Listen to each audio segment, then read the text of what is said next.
नमस्कार दोस्तों, कैसे हैं आप लोग। उम्मीद करता हूँ अच्छे और शानदार होंगे। स्वागत है आप सभी का दिशा स्टडी अड्डा में और आज की इस क्लास में। तो चलिए दोस्तों शुरू करते हैं आज की क्लास शानदार प्रश्नों के साथ में।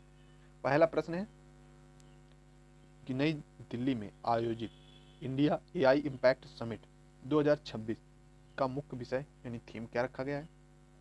तो यह रखा गया है सर्वजन हिताय सर्वजन सुखाय। ठीक, नेक्स्ट क्वेश्चन होगा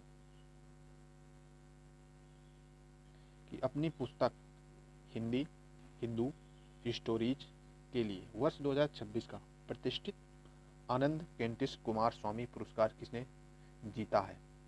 तो यह जीता है प्रोफेसर चारू गुप्ता ने। ठीक, तो यह आनंद केंटिस कुमार स्वामी के नाम पर रखा गया है यह पुरस्कार। ठीक, तो यह पुरस्कार प्रोफेसर चारू गुप्ता ने जीत लिया, याद रखना। नेक्स्ट क्वेश्चन होगा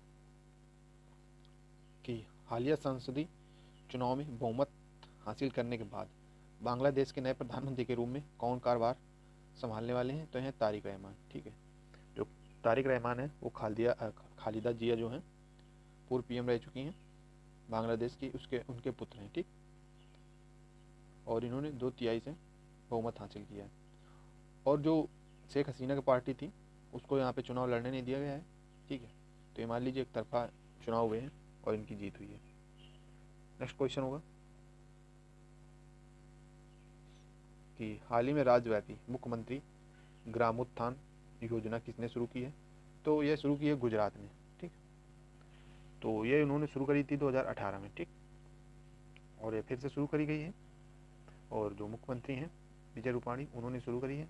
ठीक, और इस योजना का जो उद्देश्य है वह गाँव में आधारभूत सुविधाओं का विकास और स्वच्छता एवं पेयजल व्यवस्था सुधार और सड़क नाली स्ट्रीट लाइट जैसी सुविधाएं और ग्रामीण जीवन बेहतर, जो ग्रामीण जीवन का स्तर होता है उसको बेहतर बनाना। ठीक, नेक्स्ट क्वेश्चन होगा कि भारत ने पहली बार कंबाइंड टास्क फोर्स 154 ठीक यानी CTF 154 की कमान संभाली है।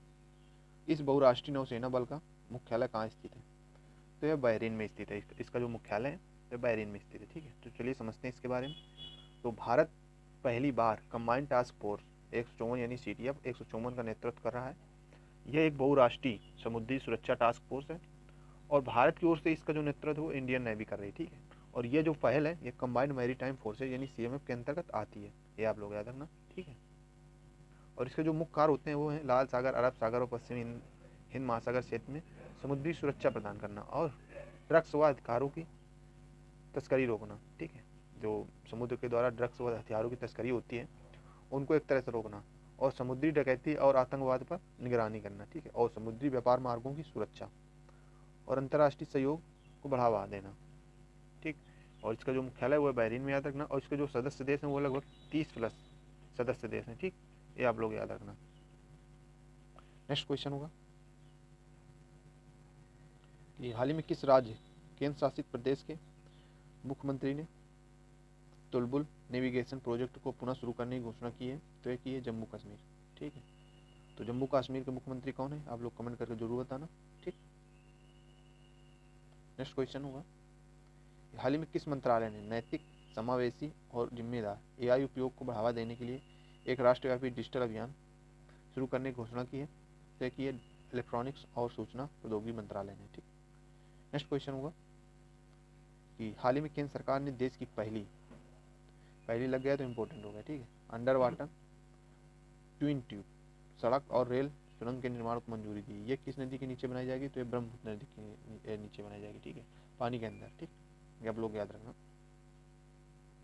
नेक्स्ट क्वेश्चन होगा कि हाल ही में भारतीय रिजर्व बैंक द्वारा अधिकृत सेंट्रल बैंक डिजिटल करेंसी का उपयोग करके सार्वजनिक वितरण प्रणाली की सब्सिडी हस्तांतरित करने वाले देश का पहला राज्य कौन बन गया है। तो ये बन गया गुजरात। वेरी इंपॉर्टेंट क्वेश्चन है, ध्यान रखना। नेक्स्ट क्वेश्चन होगा और अंतिम प्रश्न दोस्तों आज का कि भारतीय संविधान में कौन सा अनुच्छेद प्रशासनिक अधिकरणों की स्थापना से संबंधित है। तो यह अनुच्छेद 323A।